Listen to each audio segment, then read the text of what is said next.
Bonjour à tous et bienvenue dans cette nouvelle vidéo où nous allons voir comment créer un album photo tournant. Comme vous le voyez, on appliquera aussi une sorte de reflet de l'image active pour améliorer l'effet visuel.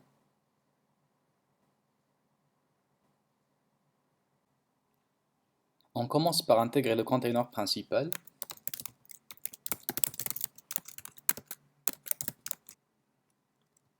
Dedans, on va intégrer une autre div, identifiée par photo par exemple. On va aussi lui attribuer une classe du nom de img. Ensuite, on va intégrer notre div qui fera office de reflet.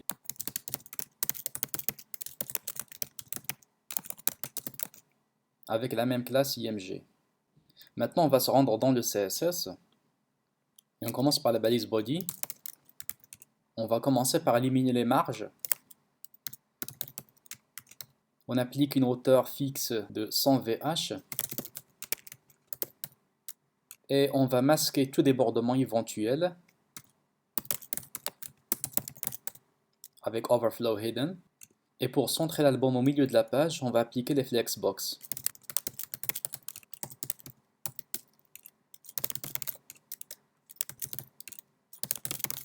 Avec les propriétés Justify Content et Align Items avec les valeurs Center.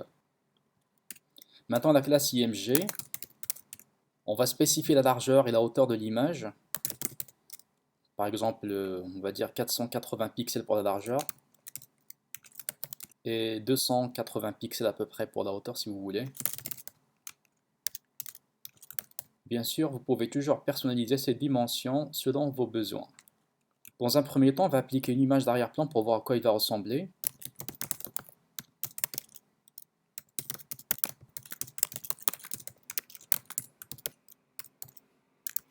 Exécutons déjà pour voir ce qu'on obtient jusqu'ici. Alors on a ça, donc là c'est l'image et là c'est censé être le reflet de l'image. Bien sûr, puisque les deux objets ont la même classe IMG, donc forcément ils se sont attribués le même style CSS.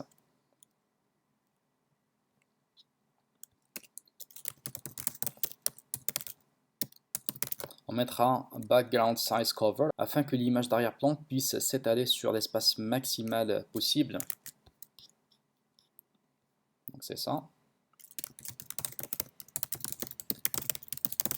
On va aussi centrer l'image au milieu du container. Voilà, exécutant. Donc ça c'est le rendu.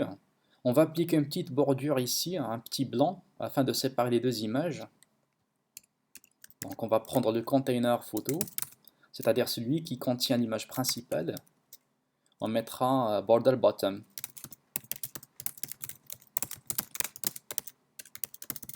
Avec la couleur blanche.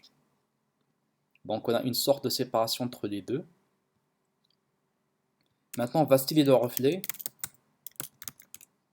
Bon, l'idée c'est que le reflet soit à l'envers. Alors il faut que l'image qui est là soit symétrique à l'image qui est en dessus. Alors c'est simple, on va juste appliquer la transformation. Rotate par rapport à l'axe X et on mettra 180 degrés. Regardons. Donc là on a comme l'effet miroir, c'est une image qui est symétrique à celle qui est en dessus. Bon, on va appliquer une petite opacité quand même parce que le reflet généralement c'est moins visible que l'image originale. On mettra opacity, par exemple 0,5. Voilà, comme ça c'est mieux. On veut aussi que le reflet ne soit pas régulier, ça veut dire avec la même opacité partout, on veut que cette partie soit presque transparente, ça veut dire on veut que la partie inférieure de l'image soit presque fusionnée avec l'arrière-plan. Alors il faut que ça soit un peu proche du blanc. Donc on va appliquer un dégradé. Et pour faire ceci, on va intégrer un autre container en HTML dans la balise qui fait office du reflet. On mettra une autre div. Et dans le CSS, on va styler cette div. Comme ça. Alors la largeur et la hauteur seront les mêmes. On va juste copier ces propriétés. Puis on va appliquer un dégradé avec linear gradient.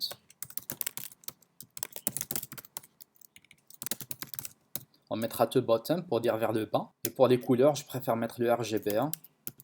Alors la couleur supérieure sera du blanc parfait.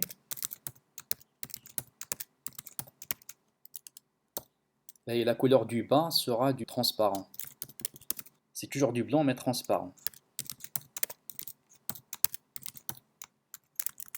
Voilà, exécutons. Donc ça donne ceci. Il ne faut pas oublier que l'image est à l'envers. Donc ce qui est supérieur dans ce cas, c'est cette partie. Donc là, on a appliqué le blanc opaque, et là, c'est le blanc transparent. Alors je crois que c'est bon avec le CSS. Maintenant, on va passer au JavaScript. Comme d'habitude, on va opter pour l'intégration de JavaScript juste avant la fermeture de la balise body. Rechargement de la page.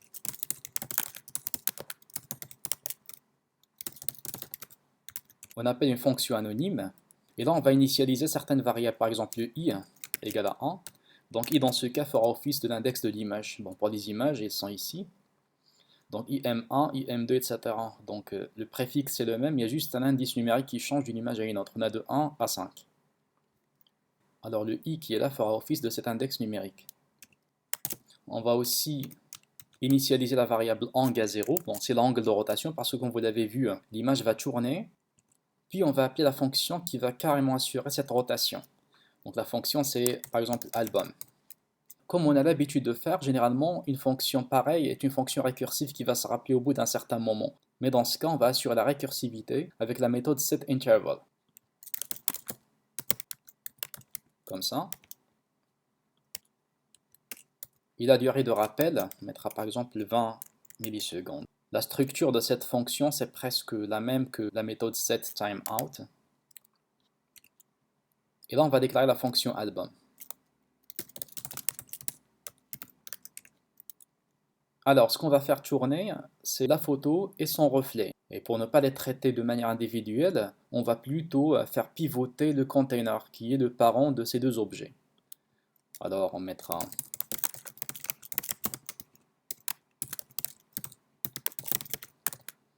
document.getElementById de container. Et on va appliquer la propriété transform. Pour cette propriété, on va mettre les perspectives. Bon, avec une valeur référentielle, par exemple, on mettra 1000 pixels. Et la valeur la plus importante, c'est la rotation par rapport à l'axe des Y dans ce cas. Rotate Y. La valeur à appliquer, c'est la variable ang. Et n'oubliez pas l'unité en degrés. N'oubliez pas la concaténation parce que ang, c'est une variable dans ce cas.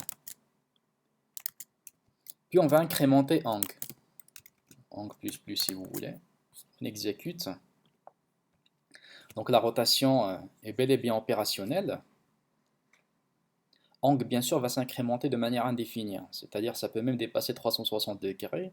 Comme vous le savez, donc les angles sont périodiques, ça veut dire au-delà de 360 degrés, c'est comme si on refait le tour, mais il est préférable quand même de limiter l'intervalle de changement de la variable ang.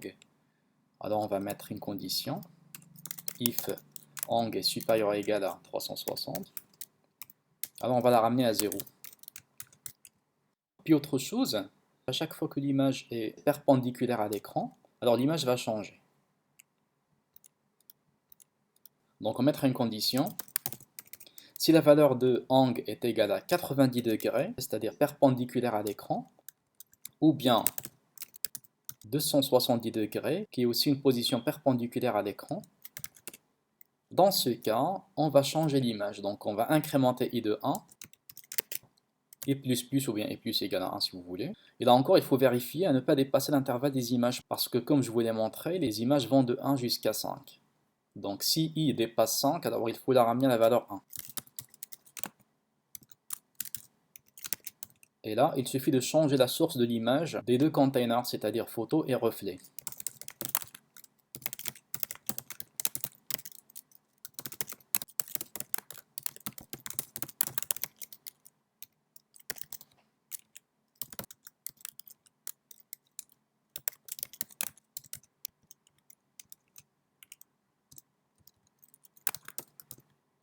Il faut bien faire attention à la concaténation pour ne pas commettre d'erreur de syntaxe.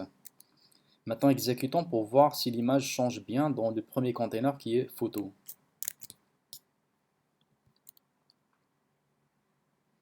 C'est bon.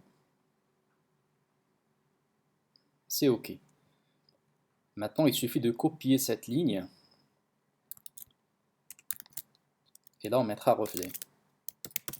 Parce que les deux images changent simultanément. L'image principale et son reflet.